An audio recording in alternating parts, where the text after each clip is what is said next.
এখন ঘড়িতে বাজে বেলা 11টা। আমাদের এখানে কিন্তু বেশ জোরেই হাওয়া দিচ্ছে এবং সাথে হালকা বৃষ্টি পড়ছে। সকাল থেকে একদমই রোদ ওঠেনি, পুরো মেঘলা ওয়েদার। উইন্ডি ওয়েদার অ্যাপসে এই সাইক্লোনটাকে ট্র্যাক করছি, কীভাবে সময়ের সাথে সাথে সাইক্লোনটা ভারতীয় ভূখণ্ডে ঢুকে আসছে। তো এই অ্যাপসটা প্লে স্টোরে অ্যাভেলেবেল আছে, চাইলে যে কেউ ডাউনলোড করতে পারে। এবার একটু নিউজ চ্যানেলগুলো খবর দেখা যাক।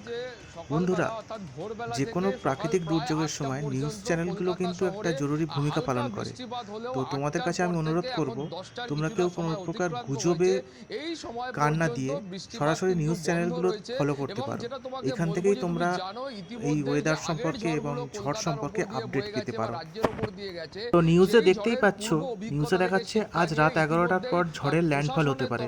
বন্ধুরা, তোমরাও কিন্তু সতর্কতামূলক ব্যবস্থা হিসাবে নিজের ফোনগুলো চার্জ দিয়ে নাও।